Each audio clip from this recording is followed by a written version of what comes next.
आप देख रहे हैं एक्सप्रेसो, मैं हूं हिना आदिल और मैं हूं इमरान हसन। इस उम्मीद और दुआ के साथ कि आप खैरियत से एक नई सुबह का आगाज कर चुके हैं या करने वाले हैं। दोनों सूरतों में हमारी नेक तमन्ना है आपके साथ है। अल्लाह करे आपका दिन बहुत अच्छे से शुरू हो और अगर हो गया तो बहुत अच्छे से गुजरे, एक अच्छे दिन की सूरत में आपकी जिंदगी के बाकी दिनों में शुमार हो। वीकेंड आई बिलीव अच्छा गुजरा होगा आपका। वीकेंड पे भी बहुत सारी ऐसी चीजें थी दैट वी वर सीइंग, लेकिन जो सबसे बड़ी डेवलपमेंट हुई उस पर भी हमने बात करनी है और वो ऑब्वियसली अमेरिकन प्रेसिडेंशियल इलेक्शन के हवाले से है। उससे पहले लोग कल बड़े परेशान रहे। आप भी परेशान नहीं व्हाट्सएप को लेकर? आपके भी कुछ डाउनलोड्स के मसाइल चल रहे थे? ऐसे ही रहा, व्हाट्सएप के शदीद मसाइल रहे। सार्फिन को बहुत ज्यादा परेशानी का सामना करना पड़ा, ना तो कुछ वीडियोस या ऑडियो मैसेजेस डाउनलोड हो रहे थे। ऑल्दो वाईफाई पे चल रहा था व्हाट्सएप किसी हद तक बेहतर, लेकिन जब मोबाइल डेटा पर आप आते थे वाईफाई पे बिल्कुल ठीक चल रहा था, इसलिए मुझे फील नहीं हुआ। तो मुझे पता चला अभी आके कि अच्छा ऐसे मसाइल थे, या फिर कुछ पोस्ट देख के ऐसा लग रहा था कि ये है। तो I don't know what's wrong. वैसे ऐसी जब भी कोई हैपनिंग होती है ना, कोई भी इंसिडेंट होता है, तो जो तबसरे होते हैं या क्या सराइयां होती हैं वो बड़ी जबरदस्त होती हैं। जैसे अगर गलती से टेलीविजन चैनल्स का मसला, लोग कहते हैं मार्शल्लाह लग गया। तो ऐसा ही कल था। वैसे कल लोग कह रहे थे जी कोई फायरवॉल इंस्टॉल की है गवर्नमेंट ऑफ पाकिस्तान ने, दो इट्स नॉट ऑफिशियल, ऐसी कोई हमारे पास ऑफिशियल अपडेट तो नहीं है, लेकिन लोगों का ये ख्याल है कि फायरवॉल इंस्टॉल की गई है जिससे आप मुख्तलिफ लोगों के डाटा को चेक कर सकते हैं। गवर्नमेंट चेक करने के लिए करती हैं, तो उसके होने के बाद ये हुआ है। कुछ लोगों का ऐसा कहना है, ऐसा मानना है। ऐसा ही है। और इमरान, जो दूसरी डेवलपमेंट है वो आप उसकी पेश को ही कर चुके थे कि आगे चल के अमरीकी सदारती इंतखाबात जी। अच्छा, मुझे लगा मौसम की बात करिए, थोड़ा मौसम का हाल भी तो बता दें। मौसम का हाल पहले मौसम का ही हाल थोड़ा बताएं, मौसम का हाल, फिर हम बाइडन साहब का हाल बताएं।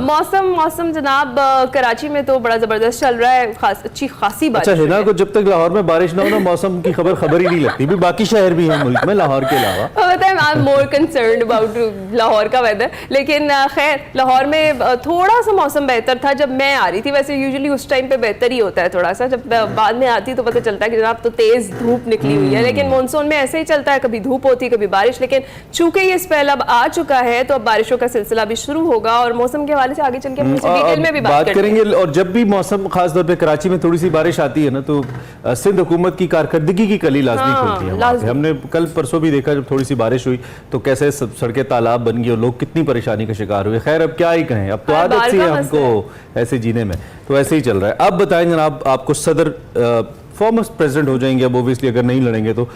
जो मौजूदा सदर है जो बाइडन सदारती दौर से दस्तबरदार हो गए हैं, उन्होंने एक खत लिखा है, एक बयान दिया है बाइडन साहब ने, और कहा है कि जो बकिया मुद्दत है वो सदर के तौर पर मैं तवज्जो दूंगा, लेकिन मैं दस्तबरदार होता हूँ आइंदा आने वाले इंतखाबात से, और ये दस्तबरदारी पार्टी और मुल्क के बेहतरीन मफाद में। ऐसा भी बाइडन साहब। पहले वो कोविड वाली बात थी और आपने कहा था कि हो सकता है कि ये सियासी जो है वो सियासी कोरोना हो, तो वो निकल आया किसी हद तक सियासी कोरोना। और चूंकि वो इमरान प्रेशर भी बहुत ज्यादा था, और अब हमें याद है कि वो ग्रैंड डिबेट जो थी बहुत ऑर्डिनरी रहे थे, नॉकआउट कर दिया है ट्रंप ने बाइडन को, तो अब प्रेशर बहुत था। तो वो ये कहते हैं कि जनाब नायब सदर कैमला हैरिस जो है उनकी बतौर सदारती उम्मीदवार जो उनकी तौसीक भी की है, उनको सपोर्ट करने का कहा है। इसके अलावा सदर बाइडन पर डेमोक्रेट पार्टी की तरफ से जिस तरह से भी हमने कहा कि शदीद दबाव था दस्तबरदारी के लिए, और सदारती दौर में शामिल रहने का फैसला उनका इतवार को अचानक ही तब्दील हुआ और हफ्ते की रात तक ये बात चल रही थी। सदर बाइडन सदारती मुकाबले में जो है वो पूरी तरह रेडी थे, लेकिन अचानक से फिर डिसाइड कर लिया कि वो दस्तबरदार हो रहे हैं। डेमोक्रेटिक जो कानून साज है और जो मुख्तलिफ पार्टी अहदेदारान हैं, उनकी जानिब से जो रिपब्लिकन हरीफ है उनसे मुबाइसे में जब वो सही परफॉर्म नहीं कर पाए थे एज वी टोल्ड, तो उन पर प्रेशर था। और अब एक बात जो बहुत सारे तज्जियाकार कर रहे हैं वो ये है कि शायद बहुत मुश्किल होगा जो डेमोक्रेट्स हैं उनके लिए प्रेसिडेंटशिप बचाना, क्योंकि प्रेसिडेंशियल इलेक्शंस के अंदर इस वक्त एक स्ट्रॉन्ग कंटेस्टेंट के तौर पे डोनाल्ड ट्रंप हैं। फिर उन पे जो कतलाना हमला हुआ उसने उनकी पॉलिटिकल कैंपेन को और तकवीयत दी, और उसके बाद वो और ज़्यादा लोगों के अंदर मकबूल हो रहे हैं because of may be his bravery, I mean the way he stood after that attack. और उसके बाद लोग ज़्यादा उनको एंटिसिपेट कर रहे हैं, और वैसे भी उनका vote bank as per different service जो मेन न्यूज़ चैनल्स होते हैं, 3 बड़े न्यूज़ चैनल्स का एक सर्विस था, उसके मुताबिक भी डोनाल्ड ट्रंप का जो जीत के इम्कान थे वो ज़्यादा थे। तो देखते हैं क्या होता है। कैमला हैरिस को कंपैरेटिवली एक आसान हरीफ कहा जा रहा है, और ट्रंप ने भी यही कहा है कि इनको हराना जरा ज्यादा आसान होगा मेरे लिए। This what Trump said. बड़ी खबर अब शामिल करते हैं।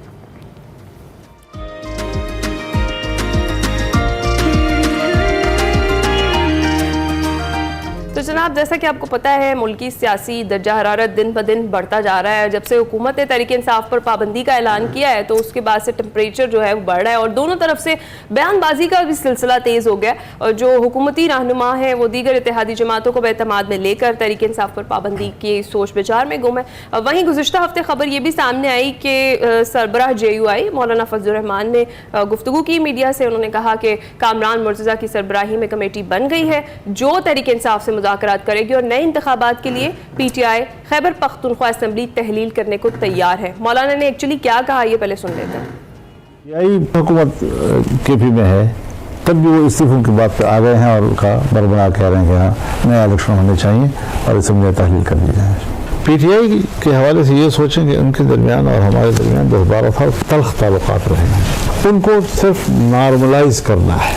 मैं हजरत किसी सियासतदान के ऊपर मुकदमे दायर करना, उनको जेलों में रखना, कैद बंद करके, मैं तो इलेक्शन से पहले आपको याद है कहता रहा कि अब तो इमरान खान के साथ मैं इसलिए भी लड़ना नहीं चाहता कि मेरा वो मुखालिफ है वो जेल में है, मैं बाहर हूँ। इलेक्शन एक दिन हुए होने चाहिए, चाहे वो कौमी सूबाई असम्बली का हो चाहे बल्दियात का हो। ये जो हमारे यहाँ निगरान हुकूमत का तस्वुर है इसको खत्म हो जाना चाहिए। ये बड़ी कुछ इंपॉर्टेंट डेवलपमेंट है, बड़ी क्रिटिकल भी है। दूसरी जानिब जो तहरीक इंसाफ के चेयरमैन हैं बैरिस्टर गौहर, उन्होंने मौलाना फजलुर रहमान के खैबर पख्तूनख्वा असम्बली तोड़ने के हवाले से दावे की तरदीद की है। एक तो तहरीक इंसाफ के अंदर इतने मल्टीपल आरा मौजूद है ना, एक तरफ से एक बयान आता है, दूसरी तरफ से खैर मौलाना साहब तो तहरीक इंसाफ का हिस्सा नहीं है लेकिन समहाउ अब उनके अहलाई जरूर नजर आते हैं इस एहतजाजी कैंपेन के अंदर। तहरीक इंसाफ ने मौलाना फजलुर रहमान से असम्बलियां तहलील करने या इस्तीफों पर कोई बात नहीं किया। सभी चेयरमैन PTI ने कहा असम्बलियां तहलील करने या इस्तीफों पर कोई मुशावरत हुई ना, ऐसा कोई फैसला हुआ। उधर जो सीनियर लीगी रहनुमा है वो एक एक करके पार्टी को खैराबाद कह रहे हैं। पहले साबिक वज़ीर आज़म शाहिद खाकान अब्बासी साहब, मिफ्ता इस्माइल साबिक वज़ीर ख़जाना, फिर मोहम्मद ज़ुबैर साबिक गवर्नर सिंध और अब नवाज शरीफ के इंतहाई करीबी साथी आसिफ किरमानी साहब उनके पोलिटिकल सेक्रेटरी थे, नायब मेंबर इससे पहले जब प्राइम मिनिस्टर थे नवाज शरीफ, ये कितने करीब थे उनके, उनका कितना इन्फ्लुएंस था डिफरेंट जगहों के ऊपर। एक बयान में मुस्लिम लीग नून की हुकूमत पर तनकीद की है और उनका कहना है कि लोग बिजली के बिलों और महंगाई से मर रहे हैं। रहनुमाओं का एक ग्रुप हुक्मरान को उनकी गैर मुअस्सर तर्ज हुक्मरानी पर खुश कर रहा है। लीगी रहनुमाओं की पार्टी से नाराजगी की वजह क्या है, इस पर भी हमने बात करनी है। किरमानी साहब ने पार्टी क्यों छोड़ी है, इस पर भी हमने बात करनी है। मुझे लगता है कि ये अलामती तौर पर एक बड़ा धचका है। जी हाँ बिल्कुल। इसके साथ साथ आज जरा थोड़ी सी बात कर लेते हैं। साबिक जो निगरान वज़ीर तिजारत गौहर एजाज है, उन्होंने IPPs को अदायगी का जो डेटा है उन्होंने दावा किया है उस डेटे पे कि हुकूमत पावर प्लांट से सबसे ज्यादा बिजली 750 रुपए फी यूनिट के हिसाब से खरीद रही है। जो कोल पावर प्लांट है उससे औसतन 200 रुपए फी यूनिट के हिसाब से बिजली जो है वो खरीदी जा रही है। विंड और सोलर प्लांट से 50 रुपए फी यूनिट और से ऊपर की खरीदारी जो है वो की जा रही है। और पाकिस्तानियों की हलाल की कमाई जो है वो 40 खानदानों में कैपेसिटी पेमेंट्स की मद में अदा की जा रही है। सार्फिन के साथ वो कहते हैं ज्यादती ना की जाए, इन पावर प्लांट्स को पैसे तभी दिए जाए जब बिजली पैदा करें। इस सारी सिचुएशन पर हमने आज बात करी। बहुत क्रिटिकल सिचुएशन है और शौकत पराचा साहब हमारे साथ मौजूद हैं, सीनियर सहाफ़ी, उनसे ज़रा तजिया लेते हैं। पराचा साहब थैंक यू वेरी मच, बहुत शुक्रिया आप हमारे साथ मौजूद हैं और आपने हमें ज्वाइन किया है। बहुत अहम डेवलपमेंट्स हैं। सबसे पहले तो ये जो मौलाना तहरीक इंसाफ इल्हाक, या इल्हाक तो नहीं कहना चाहिए, इत्तेहाद कहना चाहिए, या इनका सेम पेज पे होना है, इसके ऊपर एक मुतज़ाद राय मौजूद है। जितना हमने थोड़ा बहुत पढ़ा है, देखा है मौलाना की सियासत को, मौलाना को गैर मुसद्दक़ा बात इतनी इंपॉर्टेंट करते नहीं है किसी डेवलपमेंट को लेकर। वो तो बड़ा चीज़ों को दिल में रखने वाले, जैसे कहते हैं घाघ पॉलिटिशियन है। उन्होंने जब आके मीडिया के ऊपर एक स्टेटमेंट दी है तहरीक इंसाफ और KP की असम्बलियों के हवाले से, तो ऐसा लगता है कि देयर माइट बी समथिंग, और शायद क़यादत के एक हिस्से को तहरीक इंसाफ की इसकी खबर नहीं है। आपका क्या टेक है इस पर, आपको क्या लगता है कौन ठीक कह रहा है? Thank you very much. बात यह है कि PTI और मौलाना फजलुर रहमान साहब दोनों अपोजिशन में हैं, लेकिन दोनों की अपनी आइडेंटिटी है, दोनों डिफरेंट एंटिटीज हैं।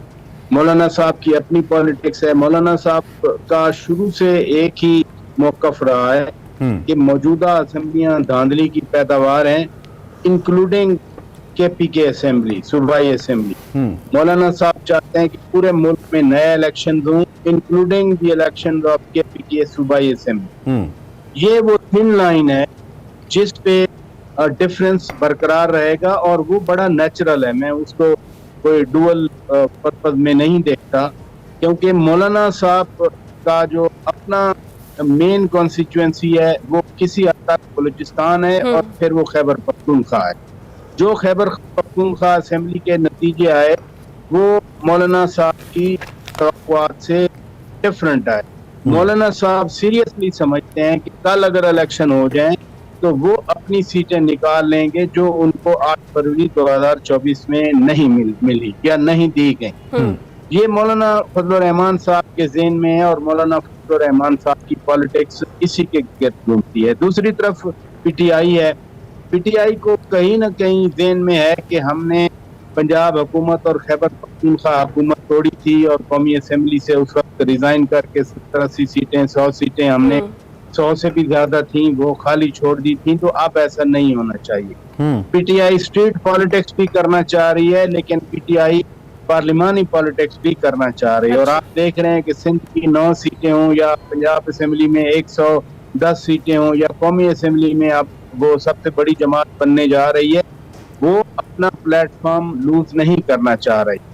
बट इन दोनों जमातों की अपनी अपनी पोजीशन के साथ they want to work together in the opposition. और उसमें असद कैसर साहब या दीगर जो पीटीआई के लोग हैं वो मसलसल मौलाना साहब से मिलते हैं, जो कहीं ना कहीं उनकी पार्टी के और लोगों की तरफ से डैमेज होता है, वो उस डैमेज को कंट्रोल करने के लिए आ जाते हैं। अभी तक देखें 6 महीने हो गए जब पहली बार ये राब्ते हुए थे दोनों के आपस में, अदरवाइज तो शायद नून लीग जितनी मुखालिफ हो पीटीआई की उससे ज्यादा तो मौलाना साहब और खान साहब के दरमियान जो दूरियां थी वो मौजूद थी, लेकिन इसके बावजूद वो करीब आए। अभी तक कोई फॉर्मल जैसे अचगदई साहब शामिल हो चुके या दीगर शामिल हो चुके, उस हद तक जेयूआई और पीटीआई इतने करीब नहीं आए। तो शौकत कराची साहब, जो करंट सिचुएशन जिसकी भी हम बात कर रहे हैं, इमरान नबी कला ना मतलब बड़े ज़ीरक सियासतदान है, वो ऐसे तो कोई बात नहीं करेंगे, लेकिन बैरिस्टर गौहर जो है वो तरदीद कर रहे हैं उनके बयान की। तो क्या लगता है पाकिस्तान तहरीक इंसाफ दोनों साइड्स पे खेलना चाह रही है, और ये भी कि वो यूटर्न कहा यही जाता है कि जो पीटीआई है वो यूटर्न मास्टर है, तो फिर से अपने बयान पर यूटर्न लिया जा रहा है, और अगर ये इत्तेहाद बन जाता है तो इन फ्यूचर ये कोई टफ टाइम दे सकेंगे गवर्नमेंट को? जब पॉलिटिशियन बैठते हैं ना और सियासत पे बात हो रही होती है और मुख्तलिफ आरा सामने आ रही होती हैं, तो उसमें एक कॉमन चीज आ जाती है, हाँ जी ये भी कर लेंगे, इस पे भी बात की जा सकती है, ये भी हो सकता है। तो प्रोबेबली कोई इस तरह की बात हुई हो कि जी वो हम असेंबलियां खाली कर दें, तहरीक अल्टीमेटली अगर मूवमेंट आगे बढ़नी है, अल्टीमेटली अगर तहरीक चलनी है, अल्टीमेटली अगर स्ट्रीट पावर दिखानी है, तो फिर हमेशा ये भी एक ऑप्शन होता है, कहा जाता है, ताना दे दिया जाता है कि आप पार्लियामेंट में बैठकर इस सिस्टम को भी लेजिटिमेसी दे रहे हैं, इस सिस्टम को लेजिटिमाइज कर रहे हैं, और आप कहते हैं कि हमने इस सिस्टम से जान भी छुड़ानी है। प्रोबेबली किसी ने कोई ऐसी बात की होगी पीटीआई की तरफ से कि हाँ हम ये किया जा सकता है, लेकिन तो इससे मौलाना साहब ने ये बात फिर को बड़ा हथियार मजीद है भी नहीं ना, कोई ऐसी बड़ी चीज है भी नहीं अब तहरीक इंसाफ के पास। एहतजाज अगर उन्होंने करना होता तो अपने चेयरमैन की गिरफ्तारी पे ही कर लेते, उस पर ऑलरेडी उनका वोटर नाला है, वो अपने वोटर को मुतमईन नहीं कर पाई, उनकी जो लीडरशिप इस वक्त बाहर है। और ये उनकी स्ट्रीट पावर उनका एक बड़ा हथियार था, वो 9 मई के बाद उसको इतना गलत इस्तेमाल उसका हुआ कि अब वो समझे उसके अंदर वो जोर नहीं रहा, नंबर 1। और फिर उसके बाद ये वाहिद ताकत उनके पास बचती है, अगर ये भी नहीं तो फिर इसका मतलब है ये जो तहरीके तहफ़्फ़ुज़ आइन या इस तरह की बातें जो तहरीक इंसाफ कर रही है, ये सिर्फ मीडिया का पेट भरने के लिए है, फिर प्रैक्टिकली तो गवर्नमेंट को कोई चैलेंज नहीं कर पाएंगे ये लोग, इनके पास कोई हथियार ऐसा लगता नहीं है। This is the real thing, और रियल थिंग है कि खान साहब जेल में है, लीडरशिप सब जो है, बाकी कोई जो शुरू में हम बात कर रहे थे, आपने बात की, कोई बात करता है, कोई बात करता है, अल्टीमेट फैसला खान साहब ने करना होता है, बानी पीटीआई जो वो फैसला करेंगे वही होगा।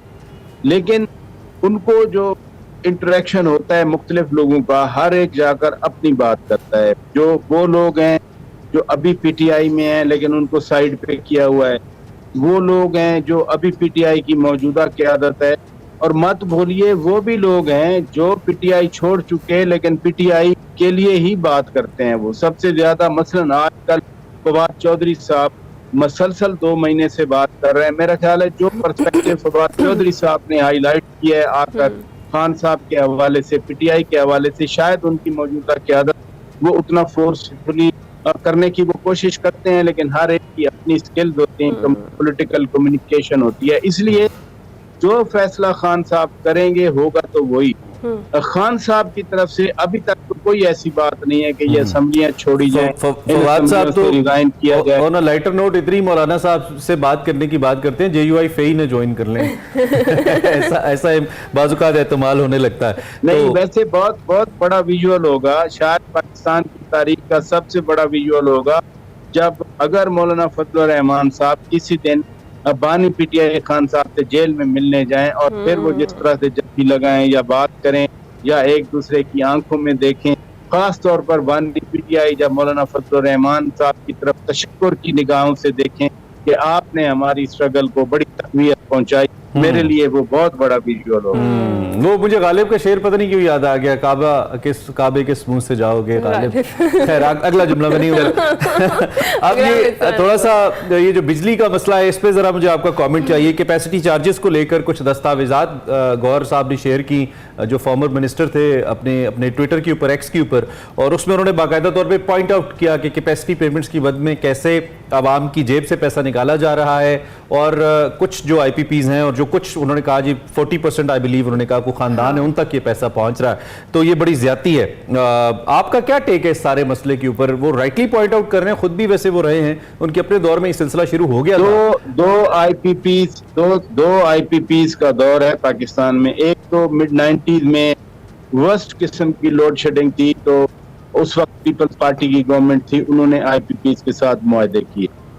फिर 2008 में पंजाब की गवर्नमेंट थी मियां शहबाज शरीफ की, और 2013 में फिर इनको फेडरल गवर्नमेंट भी मिल गई, तो और IPPs के साथ मुआहदे किए। खास तौर पर जो रिसेंट मुआहदे हुए थे 2013 के बाद, बेसिक प्रीमाइस था कि मुल्क में इतनी इकोनॉमिक एक्टिविटी होगी, इतनी इंडस्ट्रियलाइजेशन होगी कि हमें 32,000 मेगावाट बिजली चाहिए होगी, और 40,000 तक ये कैलकुलेशन थी। चूंकि मैं ये सारी कवरेज करता था एज अ जर्नलिस्ट, तो इसलिए आई कैन रिकॉल।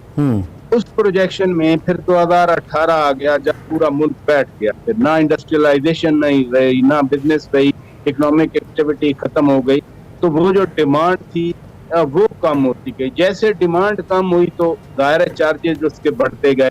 आज भी फर्ज किया ये IPP बंद हो जाएं, जो कैपेसिटी चार्जेस तो लेते हैं लेकिन बिजली चूंकि डिमांड नहीं होती। आज अगर 40,000 मसलन फ्री पैक में वो अगर 12 के 12 एक्सक्लूसिव इकोनॉमिक जोन बन रहे होते, तो इमेजिन बिजली की कितनी जरूरत होती।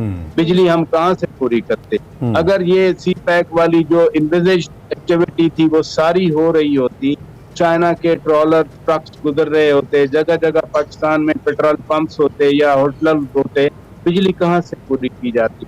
तो जो बुनियाद थी इन IPPs के साथ बिजली के मुआहदे करने की, वो बुनियाद हमने या काट दी या खोखली कर दी। 12 में से फैसलाबाद में पहले से इंडस्ट्रियल जोन था, उसी को हमने नाम चेंज करके वो सी पैक रख दिया। रशकाई के करीब 6 साल हो गए, अभी तक उस पर कोई पेशरफ्त नहीं हुई। रशकाई यानी नौशहरा और मर्दान के दरमियान। तो वो जो आइडिया था उस वक्त IPP से बिजली खरीदने का, उसकी बुनियाद थी कि 40,000 मेगावाट तक हमें जाकर बिजली की जरूरत होगी, और इसलिए हमें बिजली चाहिए, ना सिर्फ लोड शेडिंग खत्म करने के लिए।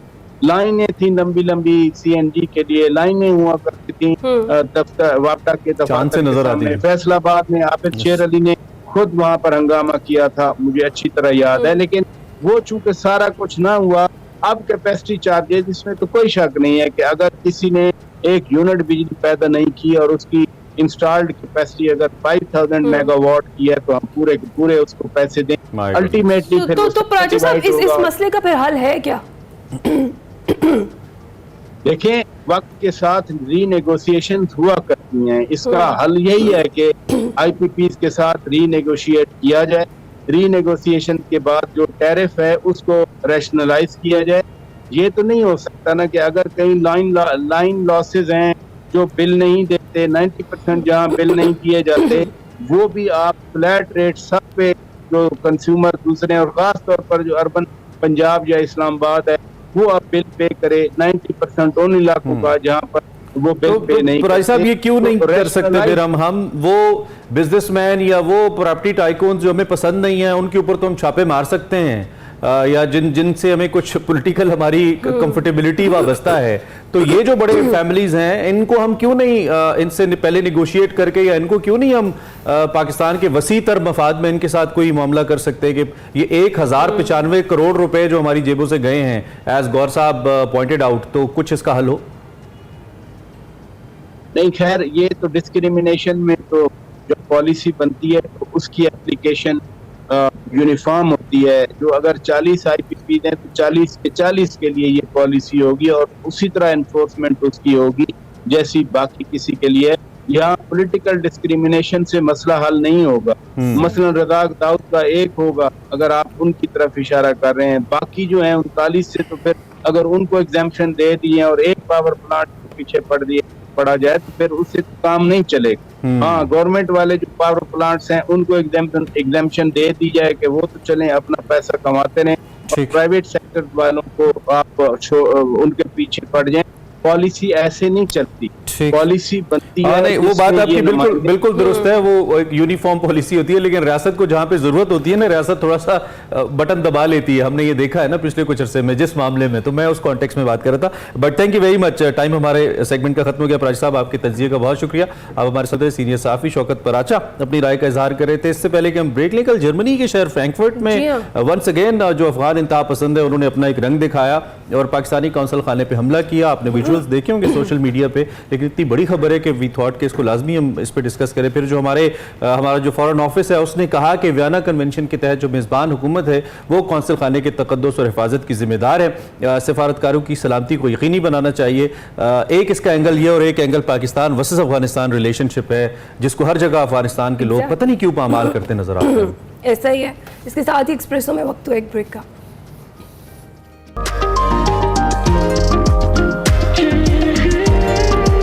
Welcome back to Expresso. आपकी मुलाकात कम उम्र हीरो से करवाते हैं जनाब, जो सिर्फ 19 साल की उम्र में प्रोफेशनल बॉक्सिंग में नई तारीख रकम कर चुके हैं। जी हाँ, पाकिस्तान के कम उम्र तरीन बॉक्सर अली अब्बास चेरी, जिन्होंने चंद दिन कबल बैंकॉक में होने वाले 1-on-1 मुकाबले में बरतानिया के 35 साल बॉक्सर क्रिस वोंग को 6-0 से 1 साइडेड शिकस्त दी थी। वाओ। और इस नाकाबिले शिकस्त या नाकाबिले यकीन मुकाबले के बाद अली अब्बास कम उम्र प्रोफेशनल रैंकिंग में भी अपनी टॉप पोजीशन मुस्तहकम कर चुके हैं। वाओ। इस हवाले से अली अब्बास हमारे साथ मौजूद है। 3 वाउस फॉर यू नाउ।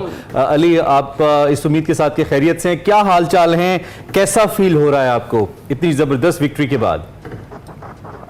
अल्हम्दुलिल्लाह, thank you so much firstly for inviting me on the show. और अल्हम्दुलिल्लाह मैं बहुत खुश हूँ अपनी विन लेके, और मुझे बहुत ज़्यादा सपोर्ट मिल रही है और अप्रिशिएट कर रहे हैं लोग। ये मेरे लिए बहुत एक अचीवमेंट है, तो इस चीज़ के लिए मैं अल्हम्दुलिल्लाह बहुत खुश हूँ। अपनी इस बाउट के हवाले से बताइए, हाउ इट हैपेंड, ये कितने वेट का कॉन्टेस्ट था और टेक्निकली कितना आपको लग रहा था कि यू विल मेक इट, थोड़ा सा हमें बताइए।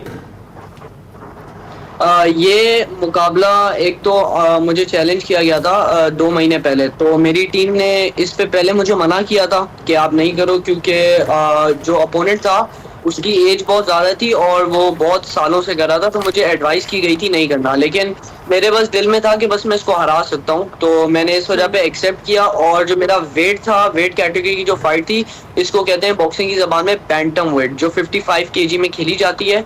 तो मैंने वेट काटा, ट्रेनिंग की पूरा 2 महीना, उसके बाद मैं अल्हम्दुलिल्लाह फाइट खेलने गया था थाईलैंड। अच्छा। और अली, यू आर जस्ट 19, माशाल्लाह इतनी सी उम्र में आपने प्रोफेशनल बॉक्सिंग में अपना नाम बना लिया है। फैमिली में भी कोई प्रोफेशनल बॉक्सर है या फिर ये आपको खुद ही से शौक था और आप इस फील्ड में आए? नहीं, मेरी फैमिली में कोई बॉक्सर नहीं है, और बाकी ऑब्वियसली मेरे जो नाना और दादा हैं दोनों आर्मी की साइड से बिलोंग करते हैं, तो उसकी वजह से वो लोग like as a just fitness way के अंदर वो सिर्फ बॉक्सिंग की थोड़ा बहुत मेरे दादा ट्रेनिंग करते थे, लेकिन वैसे कोई बॉक्सिंग का वो नहीं था, कोई किसी को बॉक्सर्स का कुछ पता भी नहीं था, तो ये मैं खुद सेपरेटली एक लेके आया। नहीं तो was it a great risk? I mean 19 साल का बॉक्सर अगर 35 साल के इंग्लिश बॉक्सर से लड़ रहा है, फाइट कर रहा है, तो ये तो बहुत बड़ा रिस्क भी है आपकी प्रोफेशनल लाइफ को लेकर।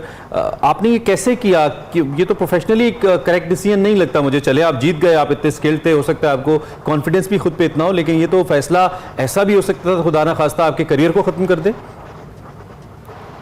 जी देखें, मैं बाकी न्यूज़ चैनल में भी जब आया हूँ तो मैं बता चुका हूँ कि मैं एक अल्लाह से बहुत क्लोज रिलेशनशिप रखता हूँ। तो मुझे लगता है जो भी मैं जिस चीज़ पे भी एग्री करता हूँ या मैं जिस चीज़ पे भी कुछ करने लगता हूँ तो मुझे लगता है कि जो भी चीज़ है वो मेरी बेहतरी के लिए होता है। तो मैं इसकी वजह से कोई मुझे मसला नहीं था खेलने में। और रिस्क देखें, रिस्क सिर्फ एक ही चीज़ का था कि मेरा जो रिकॉर्ड है, मैं एक्चुअली अनडिफीटेड हूँ पिछले 3-4 साल से। Okay. तो इसके लिए मैं प्रोफेशनल बॉक्सिंग में जब से आया हूं, मैं अनडिफीटेड हूं। तो रिस्क यही था कि मैं 6-0 और मेरा 1 लॉस आ जाता रिकॉर्ड पे, लेकिन बस यही रिस्क था, बाकी तो और कोई रिस्क नहीं था। और मैं बहुत कॉन्फिडेंटली फाइट करता हूं अल्लाह पे बिलीव करके। सही है। आपकी हम जो the way you fight, I mean it's amazing. हम साथ विजुअल्स में देख रहे हैं, मैं तो मेरी आंखें हटनी नहीं है, आप इतना अच्छा फाइट करें। ट्रेन कौन करता है आपको? Who is your trainer? मेरे कोच हैं सोहेल सईद नाम है उनका। मैं कराची से बिलोंग करता हूँ, तो मैं एक जिम जाता हूँ इधर पल्स सीव्यू, उधर वो ट्रेनिंग कराते हैं बच्चों को, and he is a very good trainer. अच्छा, तो मुझे ये बताएं कि क्या पढ़ते हैं इसके साथ आप, और पढ़ाई और ट्रेनिंग कैसे मैनेज करते हैं, टाइम कितना निकालते हैं, और दिन में कितनी ज़्यादा ट्रेनिंग की आपको जो है वो ज़रूरत होती है, प्रैक्टिस की? मैं बेसिकली अभी अपना मैंने ए लेवल्स का कॉलेज फिनिश किया है। सेक्टर कॉलेज में जाता था, तो मैंने अभी ए लेवल्स का कॉलेज फिनिश किया है। बाकी देखिए, बैलेंस करना इज़ वेरी हार्ड, क्योंकि मेरे हिसाब से पढ़ाई थोड़ा सा ज़्यादा मुश्किल है, क्योंकि वो सिर्फ मेंटल गेम होता है। Boxing is physical as well, और मैं बचपन से एथलीट था एक, तो मुझे पढ़ाई बैलेंस हो जाती है, लेकिन उसके लिए आपको बहुत एफर्ट डालनी पड़ती है। आपको सोना सही टाइम पे पड़ता है, उठना सही टाइम पे पड़ता है, तो बैलेंस करते हुए मुझे बहुत मुश्किल हुई। बाकी बस पढ़ाई अभी मैंने ए लेवल्स खत्म किया, इंशाल्लाह मैं यूनिवर्सिटी में दाखिला लूंगा। तो अपने मोहल्ले में, अपने कॉलेज स्कूल में डेली कितनी हड्डियां नाक की आप तोड़ लेते हैं ऑन एवरेज? 19 साल के हैं, यंग लोगों में जरा गुस्सा भी ज्यादा होता है, ऊपर से आप प्रोफेशनल बॉक्सर हैं, तो क्या रिपोर्ट्स हैं आपकी, जरा दीजिए हमें। देखिए, मैं जब भी स्कूल्स वगैरह में कोई भी मसला होता है ना, तो मुझे कोई इन्वॉल्व नहीं करता। मेरे दोस्त भी बोलते हैं कि कौन करेगा भाई आपको इन्वॉल्व, किसकी आई होगी? तो नहीं, मैं कभी भी कोई मेरे से खुद नहीं करता, और जो मेरे दोस्तों से भी करते हैं, तो जब मेरे दोस्त मुझे बुलाते हैं तो वो स्लोली खुद सॉल्व कर देते हैं। तो वैसे ओवरऑल पर्सनालिटी पे क्या इम्पैक्ट आता है बीइंग अ बॉक्सर आप, क्योंकि यू 19 इयर्स यंग और फिर साथ प्रोफेशनल बॉक्सर भी है, क्या ये आपके एग्रेशन को कंट्रोल करने में ये स्पोर्ट्स मदद करता है या फिर उसको बढ़ाने में मदद करता है? इसका क्या इम्पैक्ट आपकी पर्सनैलिटी पे क्या आता है if you do a sport like in such a young age on professional level? देखें, जब मैं बच्चा था तो मैं बहुत वायलेंट होता था। मुझे बहुत शौक था रेसलिंग देखने का। मैं मतलब बहुत मारता वारता था अपने दोस्तों को, मतलब ऐसे करता था मैं। तो एक ऐसी नॉर्मली मैंने बॉक्सिंग मैं वीडियो मोहम्मद अली की ऐसी देख रहा था, and I didn't know anything about boxing. तो मुझे स्पोर्ट बड़ा पसंद आया कि भाई मैं लड़ाकू भी हूँ, ये वो क्या पता मैं इसमें अच्छा चल जाऊँ। तो मैंने फिर उसी दिन से बॉक्सिंग स्टार्ट कर ली थी। बाकी अग्रेशन के तहत जी देखें, अग्रेशन ये बहुत कंट्रोल करता है। अगर आपको कोई बहुत ज्यादा स्ट्रेस या कुछ भी आपको कुछ हुआ हो तो आप जिम में जाके बॉक्सिंग बैग पे उतार सकते हैं, मतलब। और इन रियल लाइफ में अगर आपसे कोई मसला करे तो आप उस पर हाथ नहीं उठाओगे कभी, आपका अग्रेशन बहुत अच्छी तरह कंट्रोल होता है। That's good. अच्छा, अली ये बताइएगा, कब से कर रहे प्रोफेशनल बॉक्सिंग, और इससे पहले कहाँ नाम रोशन किया आपने पाकिस्तान का, और इन फ्यूचर कौन कौन से ऐसे मुकाबले हैं या फाइट्स हैं जिनमें आपने पार्टिसिपेट करना है? देखिए, मैं प्रोफेशनल बॉक्सिंग मुझे 2021 में मैंने स्टार्ट की थी, और मैं उस टाइम पे भी यंगेस्ट बॉक्सर था। 16 साल की उम्र में मुझे अलाउ नहीं कर रहे थे पाकिस्तान बॉक्सिंग काउंसिल वाले कि हम आपको लाइसेंस दें, क्योंकि आप बहुत छोटे हो और 18 से नीचे कोई नहीं कर सकता। तो फिर यही हुआ कि मैंने ऑब्वियसली रिक्वेस्ट की, फिर मैंने उनको अपनी क्लिप्स भेजी थी, तो वो लोग बहुत इम्प्रेस हो गए थे, पाकिस्तान बॉक्सिंग काउंसिल, तो वो लोग बहुत इम्प्रेस हो गए थे। फिर रशीद साहब हैं जो पाकिस्तान के ओलंपिक बॉक्सर थे, तो उन्होंने मुझे इस पे खेलने दी बॉक्सिंग, और वो फिर मैंने पाकिस्तान का नाम बनाया। उससे पहले उससे पहले प्रोफेशनल बॉक्सिंग से पहले आप एक्सपीरियंस के हिसाब से आप क्लब लेवल फाइट्स करते हो, प्रोविंशियल करते हो पाकिस्तान के अंदर, तो उसके अंदर भी मैं हमें बहुत अच्छा लगा आपसे मिलके, आपकी कामयाबियों को जान के, और हमने ज़रूरी समझा कि हमारे व्यूवर्स तक ये पहुंचना चाहिए कि आपने इन सच अ यंग एज माशाल्लाह आपने कितने अच्छे तरीके से क्रिस वॉन्ग को वन साइडेड हराया है। और I believe it's just a beginning, I mean you have to go to a long way. जैसे आपके मोहम्मद अली आपके आई बिलीव आइडल हैं, तो आप ज़रूर उनको फॉलो करते हुए पाकिस्तान के लिए और बड़े टाइटल्स लाओगे। Just don't stop and keep going. Thank you very much, आपने हमें ज्वाइन किया। हमारे साथ अली मौजूद थे जो कि वन साइडेड फाइट में अपने तकरीबन 16 साल बड़े बॉक्सर, इंग्लिश बॉक्सर को हराकर ये फाइट जीते। हम जाएंगे ब्रेक पर जनाब, आपने कहीं नहीं जाना क्योंकि एक्सप्रेसो में आगे बहुत कुछ है।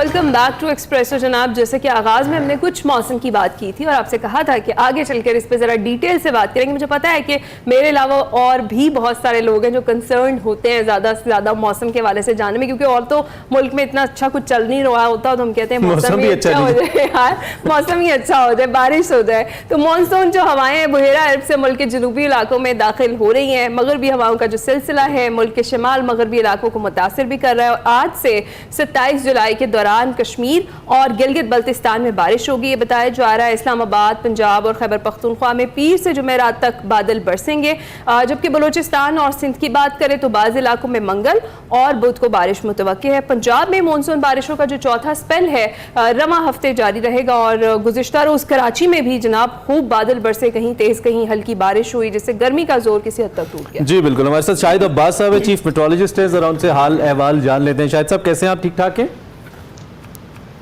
जी thank you for joining us Shahid साहब, बहुत शुक्रिया। हमें बताइए सर, ये जो पंजाब के हवाले से खास तौर पे पहले आपसे बात कर लेते हैं। पंजाब में पूरा हफ्ता बारिशें हैं और किस इंटेंसिटी की बारिशें हैं, क्या उम्मीद रखें हम? जी बिल्कुल, जो बारिशों का सिलसिला अब शुरू हो रहा है उसमें से ये चलता रहेगा जुलाई के आखिरी दिनों तक। 27-28 से एक और सिलसिला भी है जो इससे भी ज़्यादा बेहतर बारिशें देगा। अब जो बारिशें होंगी इसमें से बारिश की मिकदार भी ज़्यादा है और इसका फैलाव भी शुमाली इलाकों में और हमारे कश्मीर में रावलाकोट और बाकी मुजफ्फराबाद सब में बड़ी अच्छी बारिश होगी, जिससे दरियाओं में भी पानी आएगा और उसके डैम्स में भी पोजीशन काफ़ी बेहतर हो जाएगी।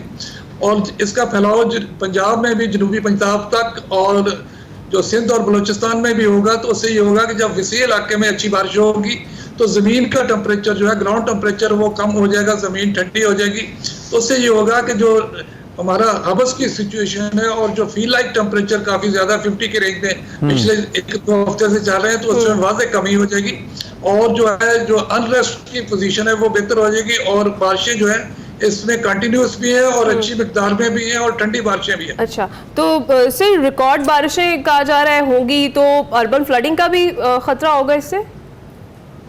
देखिए, इसमें से जो बारिशें हो रही इसमें दरिया इतनी बहुत हैवी नहीं है जिसमें दरियाओं में सैलाबी सूरत हाल पैदा हो सके। अलबत्ता जो रावी और चनाब के नदी लाने छोटे हैं उनमें से थोड़ी तुगयानी आ सकती है। उसके अलावा जो अर्बन फ्लडिंग की बात है तो उसमें अर्बन फ्लडिंग में यह है कि जितने भी हमारे बड़े शहर हैं उनकी ड्रेनेज कैपेसिटी मुख्तलिफ है। लाहौर उसमें रिलेटिवली बेहतर है, लाहौर और रावलपिंडी। तो उसमें यह है कि इनकी भी कैपेसिटी तकरीब 20-25 मिलीमीटर 1 घंटे की है। अब जो मानसून की बारिश होती है उसमें तो बाज़ दफ़ा 1 घंटे में 50 मिलीमीटर बारिश हो जाती है। तो ऐसी सूरत में जो नशेबी इलाके हैं उनमें तो पानी भरने की फ्लडिंग की सूरत हो सकती है, लेकिन ये कि ये पानी जो है 1-2-3 घंटों में निकल जाता है। और दूसरा एक और फैक्टर ये होता है कि अगर बारिश लाहौर के पूरे शहर में होती है एक फैल के तो फिर और सूरत हाल होती है। ठीक है, अच्छा एक तो जब हम बात कर रहे हैं तो कल एक शायद तो बड़ी इंटरेस्टिंग एक खबर आई, वो रावलपिंडी के हवाले से थी, जहाँ पे महकमे मौसमियात का जो सैलाब मॉनिटरिंग सिस्टम है वो खुदकार से चोरी हो गया। खबर में पहले बता दूं कि ज़राए ने हमें ये भी बताया कि सैलाब और बारिश की सूरत हाल ये बताने वाला जदीद सिस्टम जापान के ताउन से लगा था और खुदकार सिस्टम था ये, और पीर की शब तक उम्मीद है कि इसको दोबारा फिक्स करके बहाल कर दिया जाएगा, यानी कि आज रात तक। तो शायद साहब मेरा आपसे सवाल टेक्निकली इसमें ये होगा कि ये सिस्टम जो हमें जापान ने दिया था, क्या हम खुद से इस तरह का कोई ऑल्टरनेटिव लगा पाएंगे और क्या ये उतना फाल होगा अगर दोबारा लगता है? अगर आप इस हवाले से हमें टेक्निकली थोड़ा सा बता पाएं इस सिस्टम को लेकर, इस चोरी को लेकर। वो जो हमारे जो है इस पे लगे हुए थे सिस्टम, उसमें से तो उसमें ये है कि उसमें से जो इलेक्ट्रिक बैटरी होती है ऑटोमेटिक वेदर स्टेशन के साथ वो मिसप्लेस हुई है, उसकी चोरी हुई है। तो वो बैटरीज वगैरह लगा दे, उसके सेंसर वगैरह तो मौजूद है लेकिन बैटरीज वगैरह का इशू था। अच्छा। तो वो उसको लगा देंगे, वो तो विद इन नो टाइम वो जो है रिवाइव कर देंगे उसका, ऐसा कोई मसला। तो वैसे ऐसे सिस्टम्स की कुछ सिक्योरिटी वगैरह होती है या ये वैसे अपने तय चल रहे होते हैं? हमारी मालूमात के लिए अगर बताओ। ये कि हमने जो लगाए होते हैं किसी गवर्नमेंट के ऑफिस में लगाए होते हैं या कॉर्पोरेशन के ऑफिस में लगाए होते हैं। हमारी अपनी ऑब्जर्वेटरी तो नहीं, लेकिन वो गवर्नमेंट के ही किसी महफूज जगह पे होते हैं। लेकिन वो ये कि अब ठीक है शायद जो है बैटरी वगैरह का चोरी होना तो बाज़ दफा ये हो जाता है कि सिक्योरिटी के होते भी सिक्योरिटी के होते भी हो जाती है। सही बात है। शाहिद साहब थैंक यू वेरी मच। पता नहीं अब इस बात पे हम हंसे के रोए। बहरहाल आपका शुक्रिया, टाइम कम है। आपने मौसम की सूरत हाल में बताया। शायद अब्बास साहब मौसम की सूरत हाल के बारे में बता रहे थे और साथ बता रहे थे कि जो खुद कार सिस्टम चोरी हुआ था पिंडी से, उसमें सिर्फ बैटरियां चोरी हुई हैं, हो जाती हैं कभी कभी। बाज आ जाओ पाकिस्तानियों, बाज आ जाओ। ब्रेक लेते हैं। Welcome back to Expresso. इससे पहले कि हम अपने सेगमेंट निकले तेरी तलाश में की जानिब जाएं, एक खबर हम तक पहुंची, आपने देखा ही होगा सोशल मीडिया पे अपने का, जरा इस पे थोड़ी सी बात कर लेते हैं। पंजाब में पहली पाकिस्तान की एयर एम्बुलेंस ने काम शुरू कर दिया। रिपोर्टेडली कल एक टेस्ट फ्लाइट इस सिलसिले में की गई और एक खातून है हलीमा बीबी, उनको एयर एम्बुलेंस के जरिए मियांवाली से रावलपिंडी मुंतकिल किया गया। मियांवाली की ये 40 साल हलीमा बीबी हैं। 2 रोज़ पहले उन्होंने वो छत से गिर गई थी, मफलूज हो गई थी, जिसकी वजह से काफ़ी उनकी हालत तशवीशनाक थी। किसी बड़े अस्पताल में उनको ले जाना मकसूद था, तो डिस्ट्रिक्ट हेडक्वार्टर अस्पताल के सर्जन ने हलीमा बीबी को इलाज के लिए रावलपिंडी रेफर किया। वज़ीर आला पंजाब मरियम नवाज साहिबा की हिदायत पर रेस्क्यू एयर एम्बुलेंस की जो आजमाइशी सर्विस है, उसके जरिए फिर हलीमा साहिबा को फौरी तौर पर मियांवाली से रावलपिंडी मुंतकिल किया गया। डॉक्टर इजवार नसीर हैं, उन्होंने ऑपरेशन की निगरानी की, जो कि इस सारे रेस्क्यू के महकमे को देखते हैं। उनकी निगरानी के अंदर ये सारा ऑपरेशन हुआ और हलीमा बीबी के जो अहले खाना है, उन्होंने इस मौके पर शुक्रिया भी अदा किया कि जी मरियम साहिबा का बड़ा अच्छा इकदाम है। तो अच्छा इकदाम तो डेफिनेटली है, इसमें कोई शक नहीं है। फिजिबल होना चाहिए, सस्टेनेबल होना चाहिए, क्योंकि हमारे यहाँ बाज़ औक़ात प्रोग्राम शुरू हो जाते हैं ना, सस्टेनेबल नहीं होते। जैसे भी रिमेंबर एक इंसाफ कार्ड शुरू हुआ था, वो सस्टेनेबल नहीं था, वो शुरू में नहीं लगता था कि सब लोगों को पॉसिबल नहीं होगा कि आप पूरे सूबे को आप सेहत की सहूलियात दे दें। लगता तो बड़ा अच्छा है, लेकिन पीछे बैकअप भी हो, तो इसका भी अल्लाह करे बैकअप हो, महज मीडिया का पेट भरने के लिए, सोशल मीडिया के लिए ना हो, एक ऐसा सिस्टम हो जो कि सपोर्टिव हो और ये कामयाबी से चले, तो डेफिनेटली बहुत अच्छी सर्विस है, लोगों को बड़ी हेल्प होगी। और हम तो अक्सर कहते थे ये होनी चाहिए। बिल्कुल अच्छा इनिशिएटिव है और अप्रिशिएट करना चाहिए इस चीज़ों को, इसीलिए हमने इस खबर को शामिल भी किया है। वैसे तो इमरान ये वाली सहूलत सिर्फ हमारे सियासतदानों को ही मैसर जी जी, जो आम शहरियों को सबको होनी चाहिए, सबको होनी चाहिए। कहीं पे कुछ भी हो सकता है। सो आई बिलीव कि इसका दायरा कार फैलेगा पूरे मुल्क के अंदर, सिर्फ पंजाब के लिए नहीं होगी, बाकी हुकूमतें भी इस पर अमल करें। इस पर हम बात करते रहेंगे, आपको आगाह रखेंगे। और अब आपको सेगमेंट दिखाते हैं निकले तेरी तलाश में, जिसमें आज लाहौर से ताल्लुक़ रखने वाले लोगों को बिलखुसूस और दीगर इलाकों से बिलअमूम उनको पता है बाग़ जनाह कितना इंपॉर्टेंट, एक कितनी खूबसूरत जगह है, कितनी हिस्टोरिकल भी इसकी इंपॉर्टेंस है। तो आज इस बारे में बात हो रही है, आपको दिखाते हैं।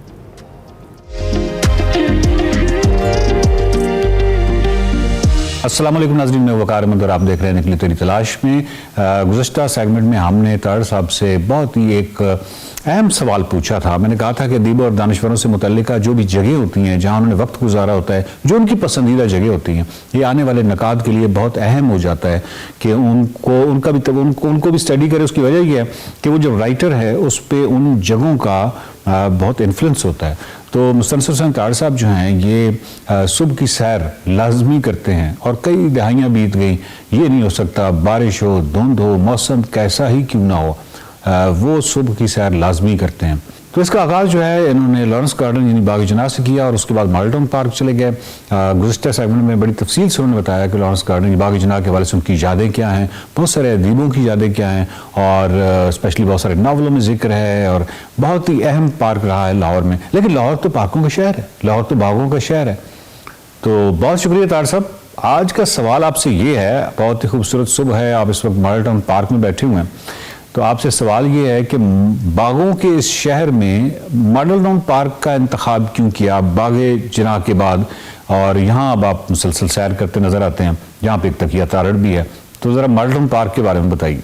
मैं जब गुलबर्ग शिफ्ट हुआ लक्ष्मी मेंशन से, तो जैसा कि मैं अर्ज़ कर चुका हूँ कि मुझे सबसे ज़्यादा जो जुदाई थी लॉरेंस बाग, लॉरेंस गार्डन की, वो शाख गुजरी और मैं बहुत मिस करता था। कुछ अर्सा जाने की कोशिश की लेकिन वो दूर पड़ता था। फिर मैंने लिबर्टी पार्क को कोशिश की, लेकिन लिबर्टी पार्क इतना मुख्तसर है कि वहाँ मुझे अब कह लीजिए कि वो ऐसे चक्कर ही होते थे, मतलब कि वो को मेरे मन का मीत ना हो सका, घना भी नहीं था, कोई दख्त भी ऐसे नहीं थे।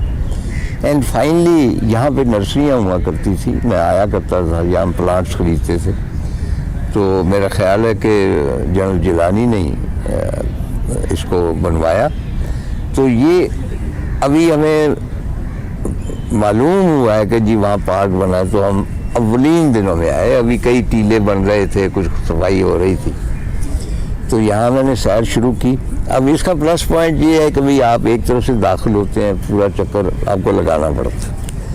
और एक और बात कि पहले दिन जब हम आए हैं, मैं और मेरी बेगम, वो हमेशा मेरे साथ होती, तो वापसी में बेगम कहने लगी कि भाई ये हम आए हैं और हमने वहाँ पे सैर की है, लेकिन बातें हमने वही की हैं जो हम घर में करते हैं। यानी आपने मेरे रिश्तेदारों के बारे में कुछ नाज़ेबा कलमात कहे और मैंने आपके रिश्तेदारों में कुछ खामियां निकाली, तो फ़ायदा क्या हुआ? वो दिन और आज का दिन, मेरा 20-22 साल हो गए, जब हम एंटर होते हैं तो वो लेफ़्ट पे चली जाती है, मैं राइट पे चला जाता हूँ, और सिर्फ वापसी पे हम दोनों इकट्ठे होते हैं। और ये हमारी आइली ज़िंदगी के खुशगवार होने का एक राज है, ये जो टेम्परेरी दूरी होती। तो यहाँ पे ये इसका जो पसंदीदगी की वजह है इसमें विस्टा बहुत दूर तक, जब दूर तक आप देखें यहाँ से वहाँ तक धूप नज़र आ रही है। 2-4 दरख्त पुराने भी हैं, बाकी नए भी हैं। मोलसरी के दरख्त हैं जो मेरा ख्याल बागी जनाब में शायद नहीं है। इसी तरह समंदर फल है, और समंदर फल के 1-2 दरख्त हैं, और ये सबसे एंशिएंट फल है। ये 2-2.5 हज़ार साल पेशतर जो तहरीरें हैं उनमें भी समंदर फल का तज़किरा आता है। तो अब मुझे इसकी आदत हो गई, मतलब है कि बागी जनाब में जाता हूँ कभी महीने में 1-8 मरतबा, लेकिन अदरवाइज़ उसके बाद मैं शिफ्ट कर गया डिफेंस। अब मैं बहुत दूर से आता हूँ, यहाँ से तकरीबन 14 किलोमीटर आना जाना है, मतलब आना 14 किलोमीटर, जाना भी 14-30 किलोमीटर हो जाता है। और महंगाई के, पेट्रोल के इस ज़माने में एक्सपेंसिव भी पड़ता है, लेकिन चूँकि मेरा और कोई है नहीं है कोई एक्टिविटी, मैं और कहीं नहीं जाता, और इसके बगैर मेरा ख्याल है कि मैं ज़हनी तौर पे भी, क्रिएटिव तौर पे भी और जिस्मानी तौर पे भी मफलूज हो जाऊँ अगर मैं सैर के लिए ना हो। तो यहाँ जो दोस्त हैं सारे मुख्तलिफ उनके हैं शोबे, उनमें ज़िम्मेदार भी हैं, उनमें डॉक्टर्स भी हैं, उनमें इंडस्ट्रियलिस्ट भी हैं। उनमें से बेशतर जो हैं उनको कोई लिटरेचर से लंबा चौड़ा लगाव नहीं है, और वैसे भी मैं जो अदीबों की जो है रफ़ाकत, उसको तादेर बर्दाश्त नहीं कर सकता। ये उसके मुख्तलिफ वजूह हैं, और ये बहुत यहाँ पे 1-1.5 चक्कर मैं लगाता हूँ, और ये एक बड़ा सारा दरख्त है, और उसके ऊपर वो तकिया ताड़ का भी लगा हुआ है, साइन भी लगा हुआ है, ये दोस्तों ने लगाया। और यहाँ जो महफिलें होती हैं उसमें मतलब है कि बागी जनाब की निस्बत यहाँ पे सीरियस महफिलें अक्सर होती हैं, और उसमें हमारे एक शाह साहब हैं, वो स्पिरिचुअलिज्म के बहुत माहिर हैं, स्पिरिचुअलिज्म की बात शुरू हो जाती है। और लोग हैं, डॉक्टर कमल आती हैं, वो आर्कियोलॉजी की एक्सपर्ट हैं। तो इस तरह मुख्तलिफ फील्ड्स के लोग यहाँ आते हैं, और मुझे जो खुराक मिलती है, तो मैं कहता हूँ ना कि क्रिएटिव भी इसलिए कि यहाँ पे इसको धुंध में देखना, या मैं इनको बताता हूँ कि ये जो जब समर एंड हो रही होती है तो यहाँ पे वो छोटे से, उनको हम भाईजाज कहते हैं, बींडे से वो उड़ रहे होते हैं। तो मैं कहता हूँ कि ये यानी मुख्तलिफ जो मौसम है उनकी आमद का यहाँ पता चल जाता है, क्योंकि ओपन है ताहद नज़र। और मुझे वैसे भी वीराने पसंद है, और कहीं कहीं आप गुम हो सकते हैं, ये ऐसी जगह है यहाँ पे आप। और मुझे किसी ने पूछा था कि आपका फेवरेट मुल्क कौन सा है, तो मैंने कहा कि लैंडस्केप के हवाले से अफ़गानिस्तान, और उसकी बुनियादी वजह ये कि उसकी जो डेस्टिनेशन है एट टाइम्स, मतलब चटील पहाड़ हैं, दूर तक है, गर्मी है, सारा कुछ है, और यू फील के जैसे कुन फयकून अभी कहा गया, and you are the first person. यहाँ भी ऐसी जगह हैं कि जब भी मैं कभी कभार ही तन्हा होता हूँ तो मुझे फील होता है कि ये दरख्त अभी अभी वजूद में आ रहे हैं, और ये घास जो है वो उग रही है, और पूरा मंजर जो है वो क्रिएट हो रहा है। और मार्टाउन पार्क जो है ये अब मेरी पूरी ज़िंदगी है, उसके सिवा मैं अपना तसव्वुर नहीं कर सकता। अल्लाह करे कि मुझ में हिम्मत रहे यहाँ तक आने की। बहुत शुक्रिया तार साहब। नाज़रीन, बात यह है कि जो भी आप में से वो लोग हैं जो लाहौर में रहते हैं या बाकी शहरों में रहते हैं और मुस्तनसर हुसैन तार साहब से मिलना चाहते हैं, तो एक राज की बात बता दूं कि आप मॉडल टाउन पार्क चले जाइए सुबह के वक्त, और वहाँ पे एक तकिया तारड़ है। तो ये एक बहुत बड़ी सहूलत है, क्योंकि लोग जो हैं वो राइटर से मिलना चाहते हैं। समटाइम्स आपकी जो राइटर होता है उसकी कई मसरूफियात होती हैं, कई दफ़ा वो वक्त दे पाता है, कई दफ़ा नहीं दे पाता, और फिर एक निजी ज़िंदगी होती है, प्राइवेट ज़िंदगी होती है, उसमें बहुत ज़्यादा दखल अंदाजी जो है वो भी प्रॉब्लमेटिक होती है। तो ये एक बहुत ही शानदार बात है कि आप मॉडल टाउन पार्क जाएँ, वहाँ का जो लैंडस्केप है उससे लुत्फ़अंदोज़ हों, बहुत ही खूबसूरत लैंडस्केप है, और तार साहब की गुफ्तगू से लुत्फ़अंदोज़ हों। देखते रहिए निकले तेरी तलाश में।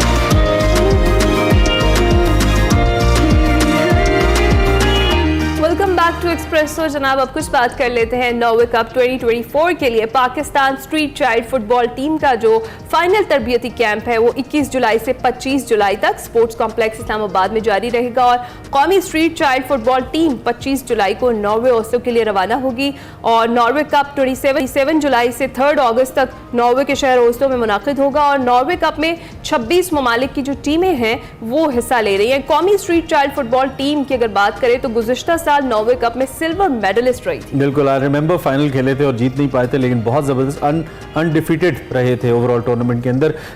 जो कौमी स्ट्रीट चाइल्ड फुटबॉल टीम है ये नॉर्वे कप की नाकाबिल शिकस्त टीमों में सरे फहरिस्त है अब तक, और 2015 में दूसरी पोजीशन, फिर 16 में तीसरी पोजीशन हासिल कर चुकी है। आई होप कि इंशाल्लाह इस दफ़ा टाइटल जीते। हमारे साथ इस बार दो जो कलीदी लोग हैं इस टीम को लेकर, एक तो रेहान ताहिर साहब है जो कि प्रोजेक्ट लीड, वो हमें ज्वाइन कर रहे हैं, और इनके साथ साथ जो टीम के कैप्टन है अदील, वो भी हमारे साथ मौजूद हैं। हम दोनों इन शख्सियात से ज़रा बात करते हैं और जानने की कोशिश करते हैं कि टीम इस वक्त किस लेवल पे प्रैक्टिस कर रही है, कैसा मोराल है टीम का। Adeel, thank you very much, and thank you very much Rehan Tahir, आप कैसे हैं? ठीक ठाक हैं?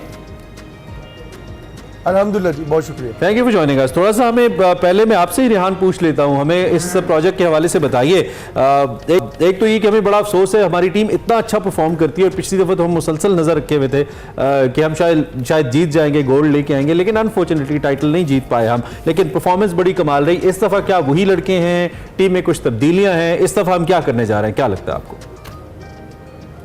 बहुत शुक्रिया जी एक्सप्रेस का, हमेशा स्ट्रीट चाइल्ड के एजेंडा को पाकिस्तान में हाईलाइट करने के लिए मैं आपका मशकूर हूँ। गुजारिश ये कि प्रोजेक्ट मैदान का एक खासा ये है कि पाकिस्तान में हम स्ट्रीट चिल्ड्रन उन बच्चों पे काम करते हैं जिनकी उम्र 18 साल से कम हो।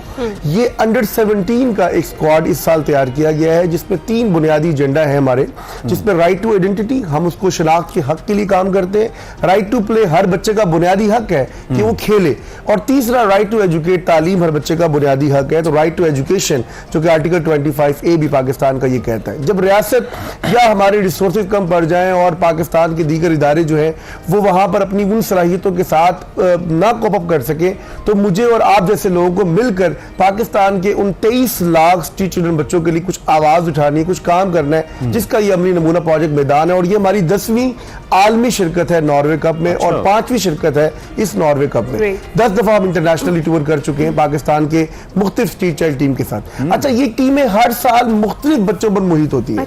वो बच्चे, जैसे कि कुछ बच्चे थे, जैसे अदील मेरे साथ अगर मौजूद है, तो ये पिछले साल इनकी उम्र 16 साल थी, अब इस साल इनकी उम्र 17 साल है, और ये स्ट्रीट चाइल्ड स्क्वाड का हिस्सा भी बन सकते हैं।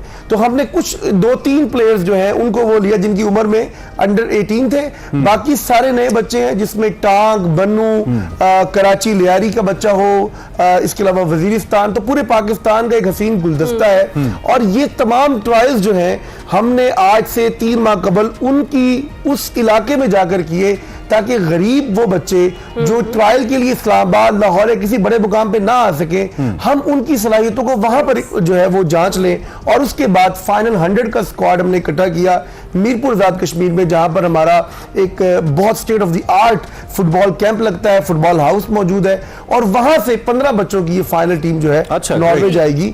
और इस साल नॉर्वे कप के लिए अल्हम्दुलिल्लाह हमारी तैयारियां कोच रशीद साहब की सरबराही में जारी हो सारी, और इंशाल्लाह एक अच्छा खेल देखने को आपको मिलेगा। वेरी नाइस रेहान, बड़ी जबरदस्त एफर्ट्स हैं आपकी। अच्छा अदील, आप बताएं मोराल कैसा है? कैंप लग चुका है, तैयारियां चल रही हैं, कैसी तैयारियां हैं, और क्या फीडबैक है आपका अभी तक का जो सफर रहा है मैदान के साथ? जी अस्सलाम वालेकुम। तकरीबन 2 महीने से हमारा कैंप लगा हुआ है मीरपुर आज़ाद कश्मीर में। हार्ड ट्रेनिंग शुरू है, 2 टाइम ट्रेनिंग करते हैं, सुबह फिज़िकली और शाम को technically tactically. Coach Rashid sir जो कि पाकिस्तान टीम के कैप्टन भी रह चुके हैं और पाकिस्तान टीम के कोच भी रह चुके हैं, वो अच्छी ट्रेनिंग करा रहे हैं माशाल्लाह। इस बार लड़के भी अच्छे हैं, पूरे पाकिस्तान से लिए गए हैं, तो इंशाल्लाह उम्मीद है कि इस बार फाइनल की ट्रॉफी लेकर आएंगे इंशाल्लाह। सबसे टफ मैचेस अदील किसके साथ हैं? क्या एक तो आप ऑन ग्राउंड ट्रेनिंग कर रहे हैं, उसके अलावा मुख्तलिफ टीम्स की वीकनेसेस को देखने के लिए क्या थ्रू विजुअल्स भी आप देख रहे हैं? आपके कोच आपको बता रहे हैं कौन सी टीम तगड़ी है? क्या होमवर्क है आपका इसको लेकर? जी देखिए, टीम तो वहीं तकड़ी होती है जो मेहनत करती है। पहले भी बहुत टफ टीमें आई, लेकिन अल्हम्दुलिल्लाह हमने उन्हें शिकस्त दी और इस बार भी तैयारी अच्छी जा रही है, तो इंशाल्लाह उम्मीद है कि इस बार भी हम किस टीम अच्छा के साथ देंगे। मुकाबला ज़्यादा सख्त हो सकता है आपको लगता है? टीम तो ओस्लो की टीमें होती हैं तो उनकी फिजिकली बहुत फिट होते हैं, तो उनके साथ हमारा मुकाबला बहुत टफ होता है।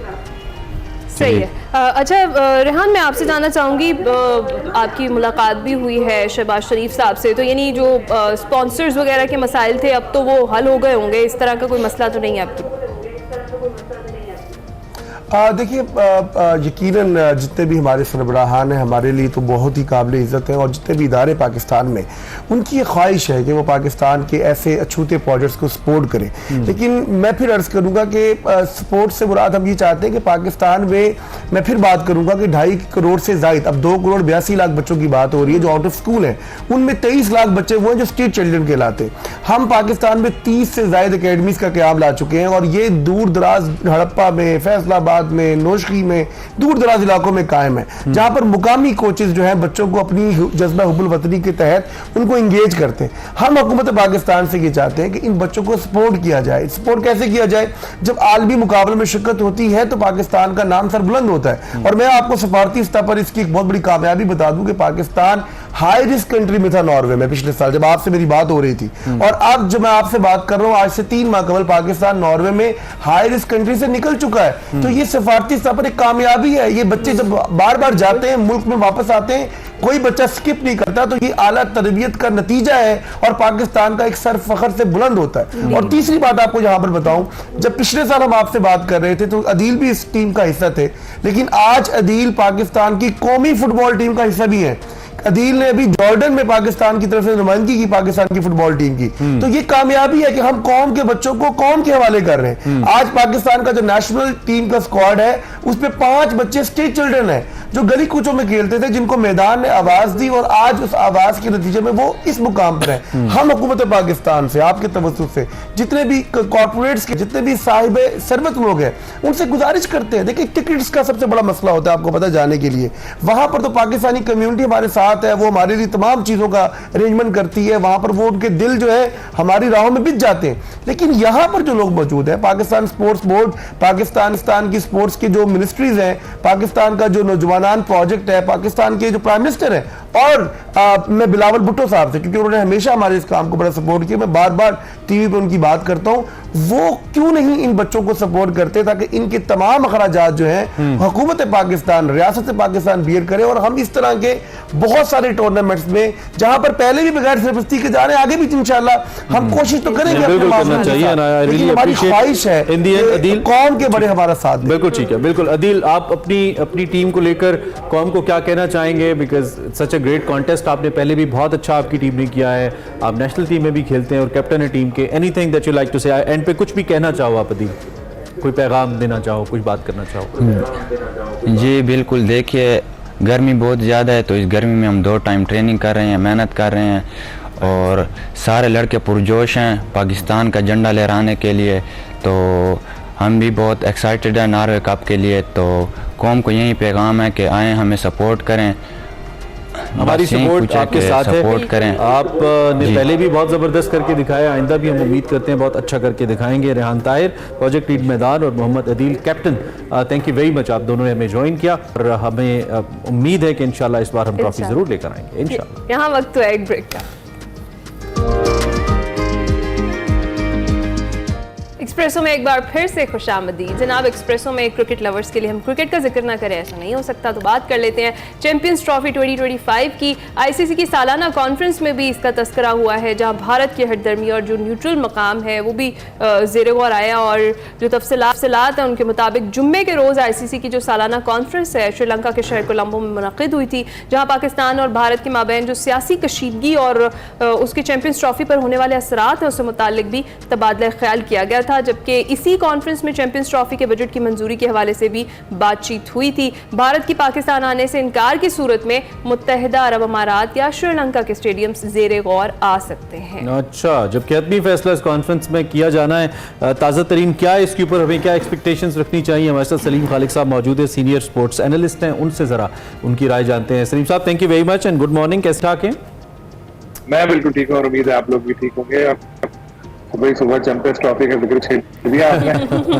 बिल्कुल बिल्कुल, ताज़ा तरीन क्या है सर, क्या एक्सपेक्ट करे कौम और क्या खबरें हैं, कुछ बताइए। देखिए, आज के दिन होना है फाइनल मीटिंग जो है वो, उसमें ज्यादातर डिस्कशन होंगे। और लेकिन आपको पता है कि इंडिया हर बार यही करता है कि पाकिस्तान आने से इनकार कर देता है। एशिया कप में भी उसने ऐसे ही किया।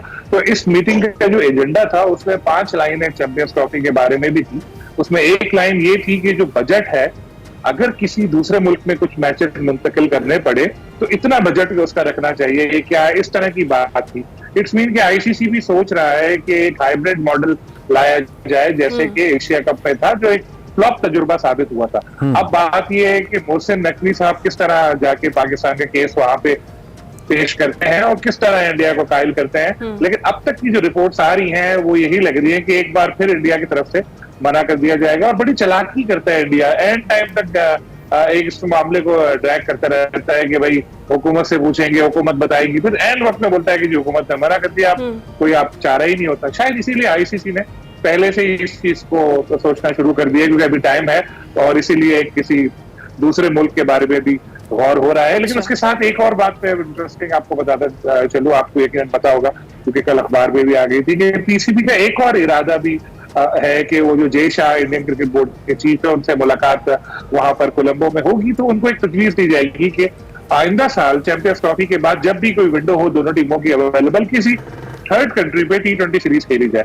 तो बहुत कुछ चल रहा है। होपफुली आज आईसीसी के एंड से तो पता चल जाएंगी चीजें हमें, लेकिन 24 को शायद चेयरमैन पीसीबी की भी एक प्रेस कॉन्फ्रेंस हो लाहौर में। अच्छा, तो सलीम खालिक साहब, इस हवाले से ये भी कहा जा रहा है कि पीसीबी ने कहा है कि बीसीसीआई जो है वो अगर गवर्नमेंट नहीं परमिशन दे रही खेलने की, पाकिस्तान आने की, तो जो इन रिटर्न है वो दिया जाए, आईसीसी को दिया जाए और ये बात क्लियर की जाए कि गवर्नमेंट जो है वो प्लेयर्स को भेजने से इनकार कर रही है। इसके हवाले से बताइएगा। देखिए, इंडिया की यही चालाकी है, वो कभी रिटर्न में नहीं देता कि जी गवर्नमेंट ने हमें मना किया, उनकी पॉलिसी है उनकी गवर्नमेंट की।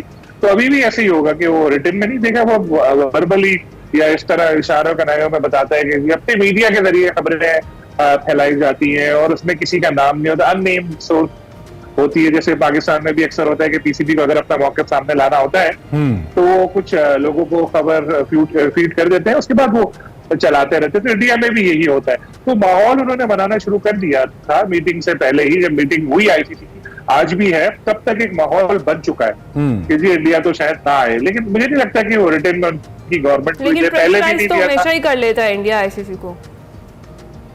वजह ये है कि इंडिया ने अपने आप को क्रिकेट की एक बहुत बड़ी एक मार्केट बना लिया है और आईसीसी के सारे स्पॉन्सर्स वगैरह जो है वो बेशतर इंडिया से आते हैं। बल्कि अब तो जय शाह आईसीसी की भी सरबराही का सोच रहे हैं और उनके हाथ में डिसीजन है कि कब बने, या अभी बने या अगले साल बने। तो ये अब इतने पावरफुल हो चुका है इंडिया अब तो जी। और उन्होंने अपनी गेम से भी प्रूव किया है, न सिर्फ उन्होंने इस बैक एंड अपनी जो डिप्लोमेटिक अप्रोच है उनकी उससे उन्होंने साबित किया, बल्कि उन्होंने गेम से भी प्रूव किया। तो अगर ये वेन्यू, ये न्यूट्रल वेन्यूज एंगेजमेंट की जो हम बात कर रहे हैं, ये होता है तो इससे टूर्नामेंट को फायदा होगा, नुकसान होगा? क्या वो थ्रिल जो हम एक्सपेक्ट करते हैं वो बरकरार रहेगा और टीम्स के लिए भी क्या फिजिबल रहेगा in case if it goes like that? देखिए, एशिया कप का आपको याद होगा, एशिया कप के मैचेस जब श्रीलंका मुंतकिल किए गए तो बारिश होती रही। मैच में बारिश से एक मसला खराब हुआ, फिर पाकिस्तानी प्लेयर्स को परेशानी हुई। एक फ्लाइट ली कोलंबो की, फिर वापस कराची आए, फिर इधर गए, प्लेयर्स को भी मसला होता है। और इसके साथ साथ एक शायकीन को भी ज़ाहिर इशू होता है। अभी जैसे वर्ल्ड कप हुआ तो लोगों को पता था कि यार अमेरिका में मैच है, चलो अमेरिका चले जाओ, वेस्ट इंडीज में मैच है वहां चले जाओ अगर हमारी टीम का मैच है। एक वक्त में एक जगह हो रहे थे, लेकिन अभी एक मैच यहाँ पर है, दूसरा मैच वहां पर है, तो ये बड़ा मसला होगा और लॉजिस्टिकली भी इसमें काफी इश्यूज आएंगे और खर्चा भी बहुत होगा। खैर खर्चे की तो बात हम छोड़ देते हैं क्योंकि आईसीसी के इवेंट है, आईसीसी के पास पैसा बहुत है लुटाने के लिए, लेकिन ये है कि इवेंट का मजा लेकिन भारत को वो एक आपका वीआईपी रिश्तेदार होता है ना किसी फैमिली इवेंट में, जो कभी फौतगी पे भी आ जाए तो ये ख्याल रखा जाता है कि उसको बिठाना किधर है और उसकी खिदमत कैसे करनी है, उसकी प्रोटोकॉल्स होते हैं। ये वो रिश्तेदार बन गया, यकीन जानिए क्रिकेट टूर्नामेंट्स के अंदर कि इसके अपने प्रोटोकॉल्स हैं और अब तो मतलब अनस्टॉपेबल लग रहा है। दूसरी जानिब में थोड़ी सी तवज्जो वापस इस पे भी आएंगे, लेकिन पाकिस्तान जो विमेन क्रिकेट टीम की क्रिकेट है, हमने एंटिसिपेट किया था, बहुत ही ठंडा मैच हुआ, 120 तक हमने नहीं किए जो इंडिया के खिलाफ हम खेले, और फिर अब आज आपने छापा तो है कि जी सेमीफाइनल के लिए उम्मीदें हैं नेपाल को हरा कर, लेकिन दूसरी जानिब इंडिया ने 2-0-1 बनाए, यूनाइटेड अरब एमिरेट्स को हराया। आई मीन उनकी जो टीम विमेन टीम है वो भी कमाल कर रही है और हमारी टीम माशाल्लाह उधर से भी मायूस करने में कोई कसर नहीं उसने उठा रखी। आप क्या कहेंगे? फिक्र नहीं करें, हमारे भी कल यूएई से मैच है, हम लोग भी, हमारी जो टीम रही वो भी अच्छा परफॉर्म करेगी, 201 बनाएंगे। लेकिन बात अब ये नहीं कहते, लेकिन बात देखेंगे है कि हम लोगों की एक्सपेक्टेशंस बहुत ज्यादा है। हम लोग स्टूडेंट हैं एवरेज, लेकिन जब स्कूल में या कॉलेज में प्रेजेंटेशन सेरेमनी होती है, फर्स्ट सेकंड थर्ड पोजीशंस का अनाउंसमेंट होता है, तो हम एक्सपेक्ट कर रहे होते हैं कि हमारा नाम लिया जाएगा, भाई इतना पढ़ा है तुमने कि तुम फर्स्ट सेकंड थर्ड आओ। तो इधर क्रिकेट में भी यही है कि हम लोग की परफॉर्मेंस इतनी अच्छी है नहीं, हम लोगों के पास इतना उस लेवल का टैलेंट नहीं है जो बिल्कुल हम कह सकें कि हम बहुत, ना उस लेवल की फैसिलिटीज है, ना उस तरह से लड़कियां आगे आ रही हैं, ना उनको मौके मिल रहे हैं। तो उसके बाद फिर हम लोग की एक्सपेक्टेशन बहुत है कि एशिया कप जीत लो, फिर वर्ल्ड कप जीत लो। तो सलीम खान साहब, कोच ने भी शिकवे शिकायतें किए, पाकिस्तान विमेन टीम की सहूलियात के फुकदान के हवाले से बात की, चाहे वो बजट में हो या प्रैक्टिस के लिए हो। तो आपको लगता है कि सहूलियात के फुकदान की वजह से ये सारा मामला है, फिर परफॉर्मेंस बहुत ज्यादा मैटर करती है? सहूलियात पहले के मुकाबले में तो बेहतर हुई है, लेकिन जैसे अभी एशिया कप के लिए टीम जा रही थी तो जो मैन प्लेयर्स होते हैं उनके कैंप लगता है, उनको अच्छा खासा डेली अलाउंस मिलता है। इवन अभी जैसे बाहर जाते हैं तब तो डॉलर्स में मिलता है, लेकिन वुमेन क्रिकेटर्स को कोई डेली अलाउंस नहीं मिला। उनको बोला कि आपको 3 वक्त का खाना दे दिया, आप डेली अलाउंस का क्या करोगे। इसी तरह मेंस क्रिकेट टीम जब जाती है बाहर तो उसके ऑफिशियल्स तक जो है वो बिजनेस क्लास में सफर करते हैं, लेकिन विमेन क्रिकेट टीम अभी जो आपकी कोलंबो गई है ये इकोनॉमी क्लास में गई है। तो इससे आप अंदाजा लगा ले कि ना फर्क है, मुआवजों में भी जमीन आसमान का फर्क है। फिर आपको जो लड़कियां हैं उनको खेल के जाने राग़िब करना पड़ेगा, नया टैलेंट भी है। इधर लगता है कुछ पहले एक ग्रुप रहा, बहुत अरसे तक डोमिनेट किया, अब फिर कुछ दूसरा आ गया, तो ये इस तरह चलता रहता है। तो पहले हमें खुद को बेहतर करना पड़ेगा, एक अच्छा टैलेंट सामने लाना पड़ेगा, अच्छी टीम बनानी पड़ेगी, उसके बाद फिर हम एक्सपेक्ट करें तो बहुत अच्छा है। अभी भी ऐसा हो सकता है, जैसे कभी ऐसा होता है ना कि आयरलैंड पाकिस्तान को हरा देता है, कभी कोई छोटी टीम अमेरिका ने पाकिस्तान को हरा दिया, इसी तरह पाकिस्तान भी कभी नजर आएगा कि बड़ी टीम को हरा दे, लेकिन कंसिस्टेंसी नहीं होगी कि हर मैच में हम बोलेंगे यार हरा देगा। उसके लिए थोड़ी मेहनत करनी पड़ेगी आपको। ठीक है सलीम खालिक साहब, बहुत शुक्रिया, thank you very much for joining us. Salim Khaliq साहब तजियाकार क्रिकेट के हवाले से, चाहे वो विमेन क्रिकेट हो या फिर मेन टीम हो, चैंपियंस ट्रॉफी हो, उस पर हम बात कर रहे थे। उसके हवाले से मल्टीपल न्यूज़ आ रही हैं, एक्सपेक्टेड ये है कि अगले कुछ दिनों में ये सारी सिचुएशन क्लियर हो जाएगी कि क्या सूरत हाल बनती है। बहरहाल इंडिया के अपने प्रोटोकॉल्स हैं वो जारी हैं, और वो पाकिस्तान क्रिकेट बोर्ड हो या इंटरनेशनल क्रिकेट काउंसिल हो, इसको बर्दाश्त करना पड़ रहा है। एक्सप्रेसो में हम लेंगे ब्रेक, आपने कहीं नहीं जाना, कुछ ही देर में वापस आएंगे। Welcome back to Expresso. अब जिक्र करते हैं मस्जिदुल हराम में गुस्ल काबा की रूह परवर तकरीब का। बैतुल्लाह का दरवाज़ा खोल दिया गया, अंदरूनी दीवारों और फर्श को गुस्ल दिया गया। गुस्ल के लिए आब ज़मज़म और अर्के गुलाब का इस्तेमाल किया गया, और गुलाफ काबा की ये जो तकरीब है ये सारे अमल का हिस्सा है जो कि होती है, और बड़ी रूह परवर बाबरकत तकरीब है जिसे लोग देखते भी हैं और फिर ज़ाहिरी बात है इस फजल से फ़ायदा भी उठाते हैं। इसको देखने के बाद हमारी दुआ है जो लोग इस वक्त वहाँ पे हैं या जाने का इरादा रखते हैं तो अल्लाह उनका ये अमल कबूल करे, और फिर इसके सदक़े हम सब के लिए आसानियों, और बिलखुसूस जो फ़लस्तीन के हमारे मुसलमान हैं उनके लिए हमारी बहुत दुआएं हैं कि अल्लाह उनके लिए मुश्किलात आसान करे। वाल ये मनाजिर हैं जो हम आपको दिखा रहे हैं खिलाफ काबा के हवाले से, जो कि रूह परवर तकरीब और मुनक्किद की जाती है आफ्टर एवरी सम टाइम। हर मुहर्रमुल हराम की 15 तारीख को ये जो तकरीब है ये होती है और इसी तरह से गुस्ल दिया जाता है, ऊद से खुशबू से नहलाया जाता है, अर्क गुलाब से, और फिर जो गिलाफ काबा है उसकी तब्दीली होती है। बड़े रूह परवर ये मनाजिर है, अभी हम आपको टेलीविज़न स्क्रीन्स पर भी दिखा रहे हैं। और अल्लाह ताला जिस तरह से इमरान ने कहा कि वहाँ मौजूद भी सब लोगों की दुआएं जो है वो कबूल, और बहुत ज़बरदस्त एक रूहानी तजर्बा है जी। अगर आप वहाँ पे जाएं और अगर आपको ये सादत हासिल हो, जो लोग जाते हैं वो स्पिरिचुअली एक बड़ी ज़बरदस्त जर्नी से गुजरते हैं। तो अल्लाह हम सबको तौफीक दे, अल्लाह के घर में हम जाएं, अपने आप को अल्लाह के सामने सरेंडर करें और अपने गुनाहों की माफ़ी मांगें और अल्लाह पाक हमें माफ़ फरमाएं। ये बहुत बड़ा अमल है, अल्लाह हम सबको तौफीक दे। आगे बढ़ते हैं, ये खबर हमने शेयर की। अब ज़रा कुछ बांग्लादेश की सूरत हाल पे हम बात कर लेते हैं। आपको मालूम ही है वहाँ पे मुसलसल एक कोटा सिस्टम के हवाले से एहतजाज चल रहा था। सो जो बांग्लादेश की सुप्रीम कोर्ट है उसने इस मुतनाज़ा जो कोटा सिस्टम है इस पर अमल दरामद रोक दिया है। बांग्लादेश के हाई कोर्ट ने गुज़िश्ता माह ये कोटा सिस्टम दोबारा बहाल कर दिया था और इससे जो मुलाजमतों से मुतल्लिक जो ये सिस्टम है इस पर हाई कोर्ट का हुक्म मुस्तरद करते हुए सुप्रीम कोर्ट ने अपने फैसले में कहा है कि 93% जो इस वक्त गवर्नमेंट जॉब्स हैं ये मेरिट पर दी जाए। दूसरी जानिब एहतजाज पर काबू पाने के लिए मुल्क भर में कर्फ्यू नाफिज है, हालात कुछ खास ठीक नहीं है और बांग्लादेश भर में बुध के रोज़ से तमाम तालीमी इदारे और जुमेरात से मोबाइल फ़ोन और इंटरनेट सर्विसेज भी बंद हैं। Hasina Wajid is been quite cruel अपनी आवाम की तरफ और उस वजह से ये फिर हालात इतने ख़राब हुए। लेकिन ये आवाम ने भी इमरान में से प्रूव किया है कि यार अगर आप मिल के किसी चीज़ के लिए सही तरह से एहतजाज करते हैं तो फिर घुटने टेकने पड़ते हैं आगे स्टेट को भी। तो बांग्लादेश में जो ख़राब हालात हैं उसकी वजह पाकिस्तान से सीखा है इन्होंने ना कि अपना हक लेना कैसे है। हम तो सत्तू पी के सो रहे हैं, सत्तू पी के नींद बड़ी अच्छी आती है। यहाँ पे तो बड़े से बड़ा मसला भी हो जाए तो बहुत सो नॉट से कि जलाओ गिराव होना चाहिए, वो कभी भी नहीं ठीक उसको, लेकिन एहतजाज और अपने हक के लिए खास तौर पे जैसे गवर्नमेंट इतना जुल्म कर रही है बिजली के बिलों के लिए तो आवाम को इस पर एहतजाज करना चाहिए जो आपका बेसिक राइट है। और इसी तरह नौकरियों के हवाले से फिर जो टैक्सेस इम्पोज, इतने हैवी टैक्सेस लगाए गए हैं सैलरीड पीपल के ऊपर, चुप करके टैक्स देना शुरू हो गए और फेसबुक पे आके इज़ारे यकजहती कर रहे होते हैं अपने साथ। तो ऐसे तो नहीं होता है, अल्टीमेटली इनकलाब कुर्बानी मांगता है। बहरहाल जी जो तलबा रहनुमा हैं उनका इस मौके पर कहना है कि जेल में डाले गए अफराद की रिहाई और बदतरीन क्रैकडाउन करने वाले एहलकारों के मुस्ताफ़ी होने तक यह एहतजाज जारी रहेगा।